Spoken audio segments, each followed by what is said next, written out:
Before Carroll Shelby became a living legend, before the Cobras, before Le Mans, before the GT40, he was just a Texas-born chicken farmer with a weak heart and a dangerous appetite for speed. But that heart, both metaphorical and literal, drove him harder than most men dared. In the 1950s, while others played it safe, Shelby was pushing cars and himself to their absolute limits. His 1959 win at Le Mans may have been improbable to outsiders, but for Shelby it was inevitable. Even when a heart condition forced him out from behind the wheel, he didn't walk away from the sport. Instead, he reinvented his role in it. What followed was the creation of the Shelby Cobra, a fire-breathing fusion of American brute force and European agility that embarrassed Ferrari and changed racing forever. But Carroll Shelby wasn't just a racer or a builder, he was a disruptor.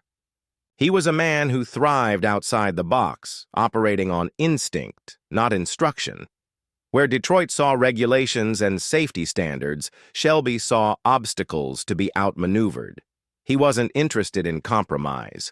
That defiance is what led to the creation of the GT350, the GT500, and the car that took revenge on Ferrari, the GT40.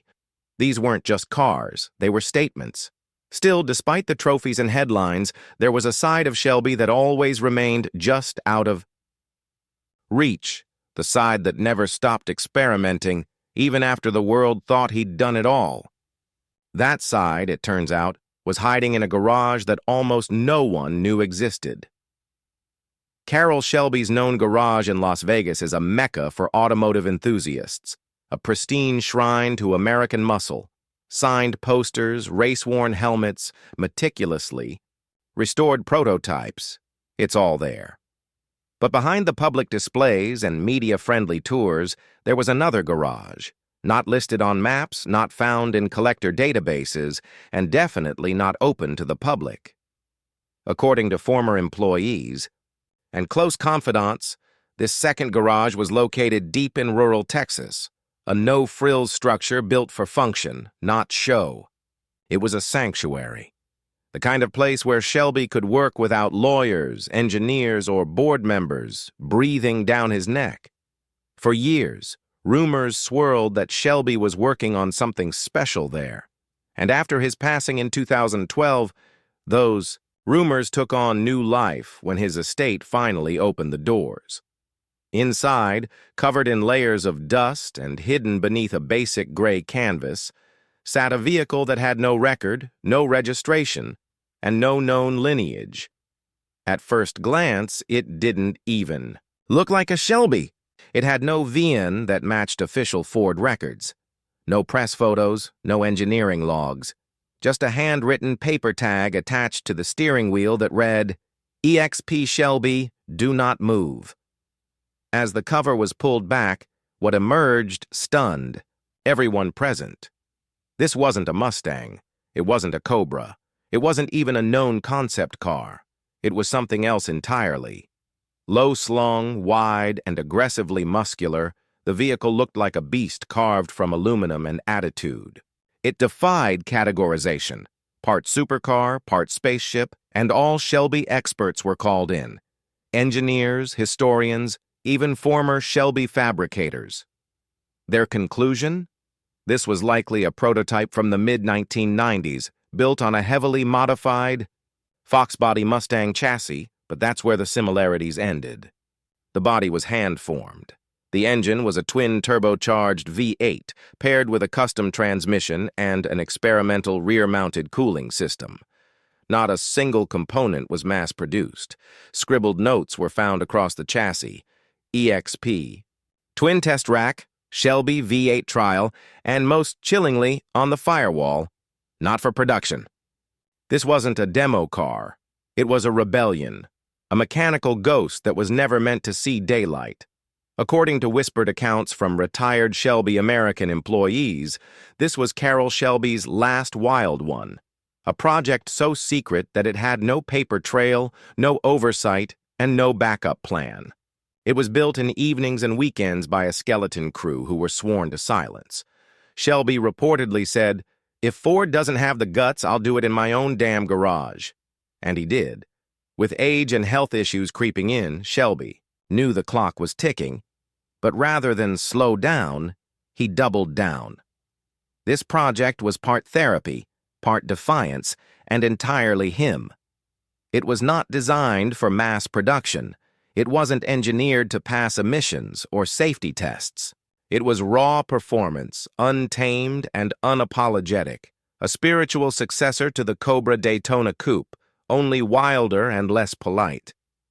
So what happens when you uncover a car that was never meant to exist? Legally, it's a nightmare. Without official documents, the prototype is essentially invisible to insurance companies and DMV records. It can't be registered, tested, or sold through conventional means. More than that, Ford could technically have grounds to claim IP infringement, especially if the car used proprietary parts or branding without authorization. And yet there it sits, an artifact of rebellion. Some say it should be preserved exactly as it was found, untouched, dusty, with handwritten notes intact. Others believe it should be restored, tested, and revealed to the world.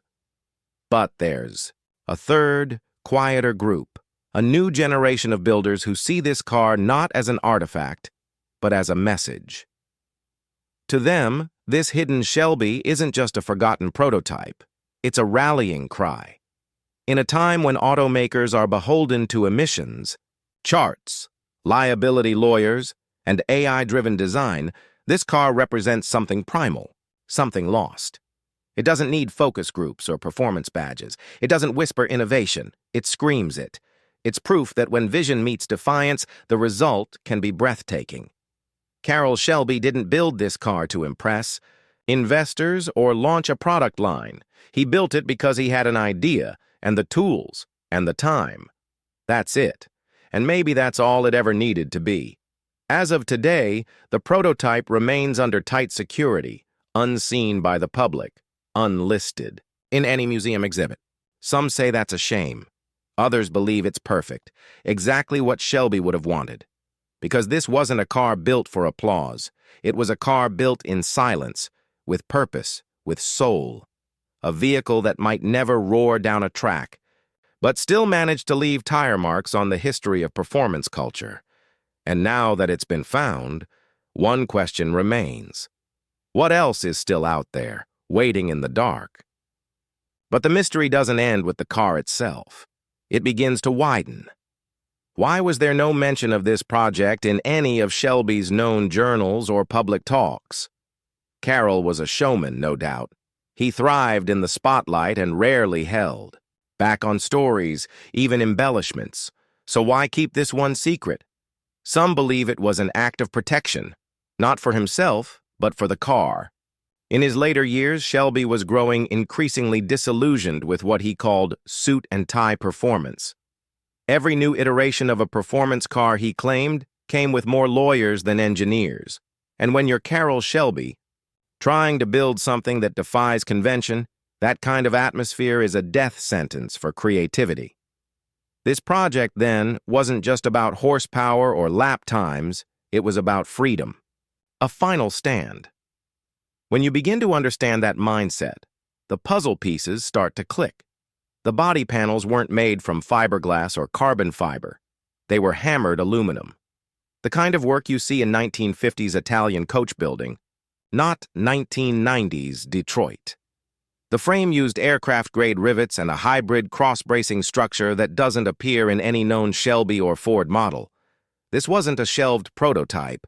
It was an outlaw's confession in metal.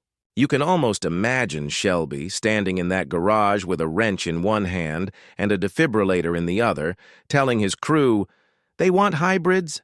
Give me twin turbos and no damn seat sensors." It wasn't just a car. It was a message, wrapped in machinery. A warning shot from a legend who saw the industry losing its soul. Now let's talk about what this means. Not just for historians or collectors, but for the entire automotive culture. We're in an era now where cars are increasingly digital, sanitized, and, depending who you ask, soulless. Many modern vehicles are brilliant on paper, perfect torquey curves, crash-tested cabins, AI-tuned suspensions, but they're also managed experiences. The human chaos has been engineered out. This prototype, this dusty, unfinished Shelby, is the antithesis of that. It's too loud, too rough, too unpredictable. It's built to scare you, and that's the point. There's a growing movement today, one that's part nostalgia, part rebellion, that seeks to reclaim that chaos. From garage builds and barn finds to drift missiles and rat rods, there's an entire underground of builders trying to reconnect with the primal emotion of driving. They're not asking for touchscreens or EV credits, they're asking for connection. And Shelby's secret project may be their holy grail. It proves that even as late as the 1990s, when the industry was already slipping into corporate conformity, there were still rebels building cars the old way. By hand, by instinct, by gut. But there's another layer to this story. One that's far more speculative and far more personal. Some in Shelby's inner circle believe this car was never intended to drive at all. Not in the traditional sense. One theory suggests it was built as a test bed for ideas that Shelby never got to pitch to Ford. Think of it like an artist's sketchbook, a place to experiment, not finalize. There are notes inside the frame referencing active aero, mid-weight intake temp mapping, and future cell conversion. These aren't terms from muscle cars of the 90s. These are glimpses of something else entirely, something forward-looking. Was Shelby secretly designing a hydrogen or electric prototype before the industry was ready? It's unlikely, but not impossible. The man was notoriously ahead of his time. He had no patience for red tape or pessimism. If he saw a future in something, he chased it. And this hidden prototype might have been his attempt to blueprint a future no one else believed in. It might also explain why it was hidden. If the car was too advanced, or too illegal to be explained or marketed, hiding it may have been the only option. Regardless of what the prototype was, what it is now may be even more important.